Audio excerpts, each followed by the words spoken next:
et comme à chaque entame de demi-heure, on file rejoindre un acteur de marché. En l'occurrence, c'est Romain Daubry qui suit cette séance pour nous depuis la cellule info d'experts de Bourse Direct. On semble vouloir, Romain, faire l'effort pour s'installer au-dessus des 5008. Ça vous semble jouable pour aujourd'hui ? Bonjour Cédric. Oui, ça a l'air d'être jouable. Encore une fois, je vous dis, c'est un marché qui donne des signaux d'un peu de désorientation, pas de grosse faiblesse, mais un marché qui hésite un peu. J'attends un peu pour voir. Je vous dis, on reste méfiant. Il y a des opportunités à l'achat. Il n'y a pas de signaux d'alerte grave à moyen terme.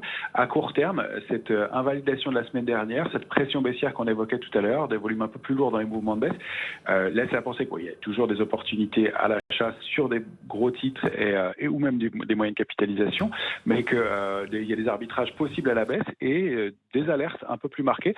C'est une grosse semaine. Il y a cette semaine de l'emploi aux États-Unis, notamment avec vendredi l'enquête gouvernementale. On pourrait imaginer que des chiffres trop bons pourraient inquiéter un peu les marchés, ou une nouvelle tension sur les taux long terme qui pourrait entraîner un mouvement de baisse.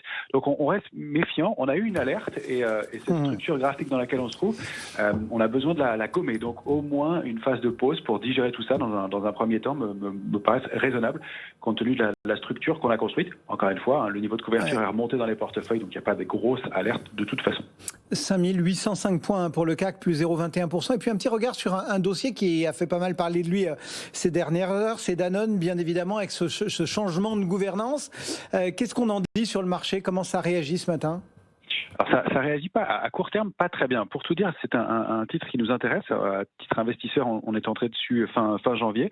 Donc pour une optique de moyen à long terme, on n'en attend pas quelque chose de très dynamique. C'est un dossier qui est compliqué.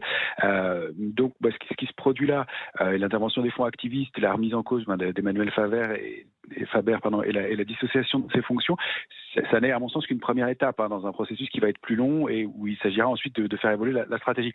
La réaction à court terme, elle n'est pas géniale ce matin puisque on bute depuis 3 semaines maintenant sur une résistance importante à 57,99. On espérait la franchir le 25 février. On a à nouveau un échec contre ce niveau-là. Alors, à court terme, c'est pas terrible. À moyen terme, ça reste aussi. Le titre évolue au sein d'un canal haussier depuis novembre dernier maintenant. Donc, c'est une recovery possible. Tant qu'on est au-dessus de 55-66 à court terme, c'est plutôt positif. L'alerte de moyen terme, on va la positionner un peu plus bas, sous 54, à 53-94. Les perspectives à la hausse, elles sont intéressantes, mais il y a beaucoup de niveaux à franchir. Au-delà donc de 57-99, il y aura 61-62, 64-04, puis 68-12 qui pourrait être la cible de la figure de retournement qu'on pressentait fin janvier. Donc un dossier intéressant mais compliqué et qui est soumis à tous ces aléas du moment, mais recovery possible. Merci beaucoup pour ce décryptage. Donc la tendance et le titre Danone ce matin ausculté par Romain Daubry depuis la cellule info d'experts de